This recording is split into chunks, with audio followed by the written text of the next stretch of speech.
There is a question many women ask in the quiet, when the house is finally still, when the phone is no longer lighting up with his name, when the life they thought they were building has fallen apart so completely that they don't even recognize themselves anymore.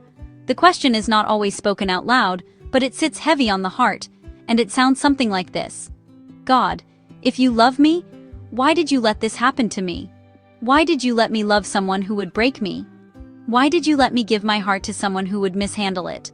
Why did you let me pray for a marriage that would end in divorce? Why did you let me believe in something that wasn't going to last? And the hardest part of all is this. Sometimes it feels like God was silent while it was happening. Silent while the red flags appeared. Silent while the distance grew. Silent while the betrayal unfolded.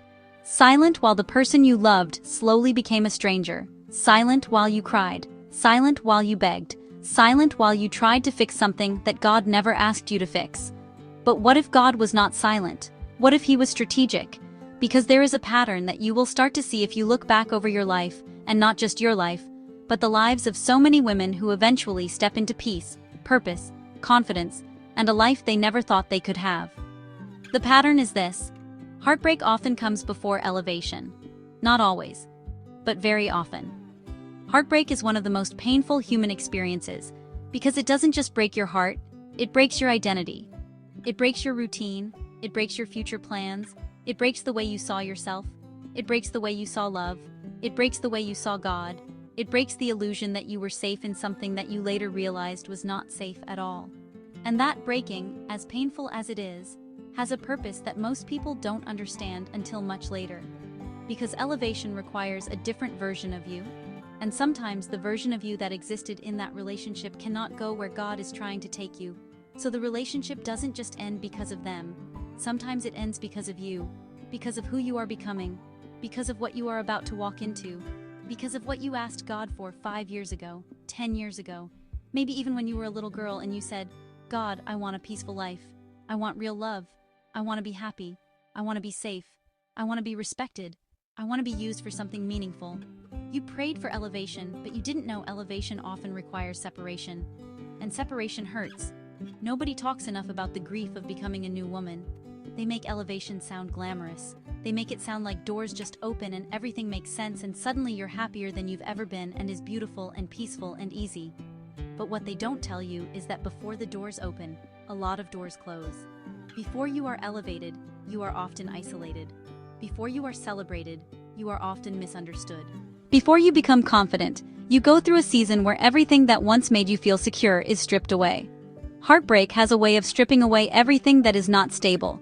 It strips away the relationship. It strips away the titles. Wife, girlfriend, partner. It strips away the routines, the good morning texts, the shared dinners, the weekend plans. It strips away the identity you built around being someone's person. And when all of that is gone, you are left with one person, yourself. And that is where elevation actually begins, even though it doesn't feel like it at the time. Because many women don't realize that before the heartbreak, they were slowly disappearing. Not all at once. Not in a dramatic way, but in small ways. Quiet ways. You start compromising a little more than you should. You start explaining away things that hurt you. You start shrinking to keep the peace. You start carrying the emotional weight of two people. You start being the understanding one, the patient one, the forgiving one, the strong one, the one who holds it all together. And one day you wake up and realize you have been strong for so long that nobody has been strong for you. Heartbreak is often the moment when God says, I didn't create you to live like this. But because we are human, we don't leave when we are uncomfortable. We don't leave when we are unhappy. Most of the time, we only leave when we are broken. And so sometimes, God allows the situation to reach a level where staying becomes more painful than leaving. That is not punishment. That is protection. It doesn't feel like protection when you are crying on the bathroom floor. It doesn't feel like protection when you can't eat. It doesn't feel like protection when you have to start your life over. It doesn't feel like protection when you see them move on like nothing happened. It doesn't feel like protection when you feel replaced, forgotten, discarded. But protection doesn't always feel good.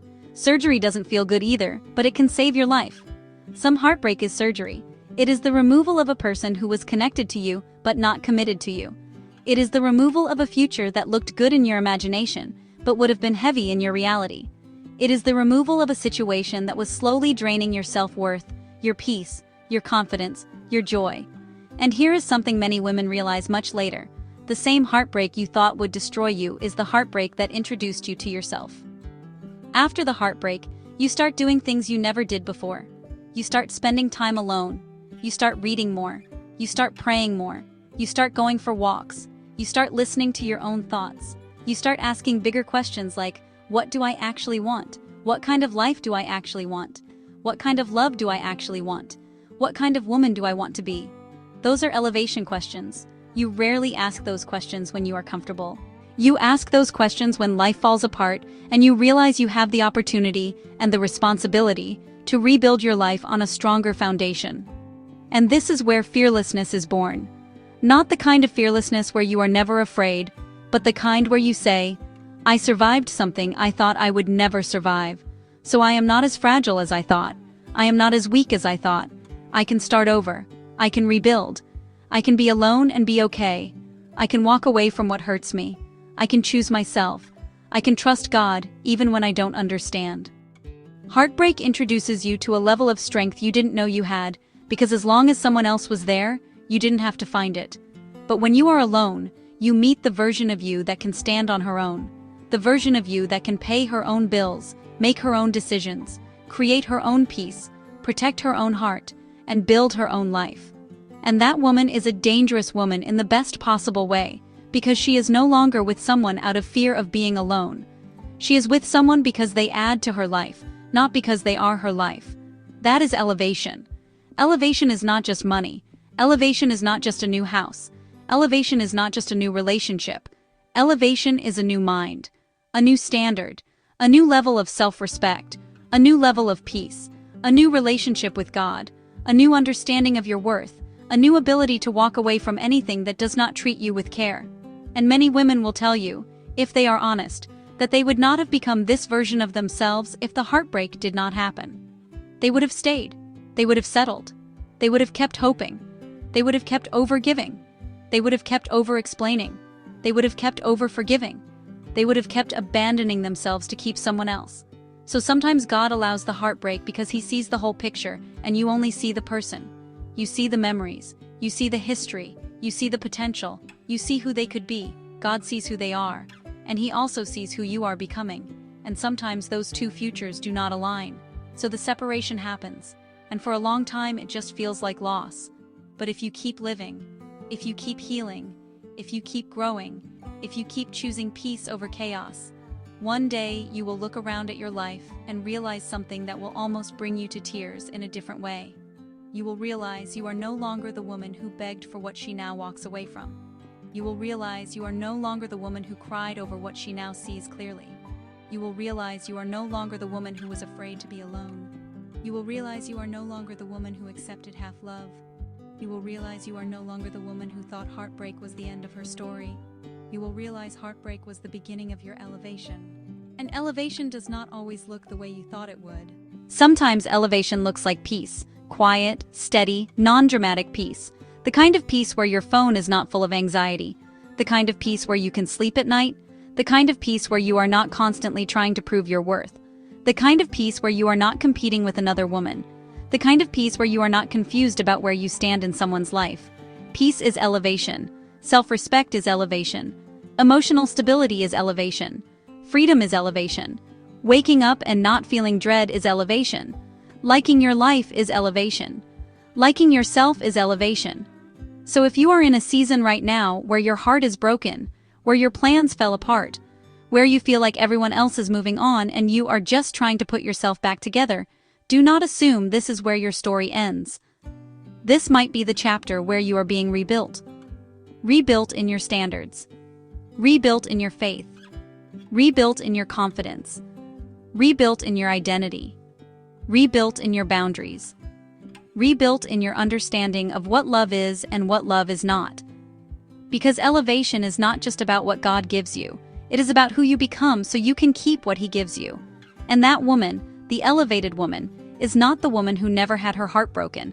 It is the woman who had her heart broken, cried, grieved, healed, learned, grew, set boundaries, found God in a deeper way, found herself in a deeper way, and then walked into her new life with wisdom instead of just hope.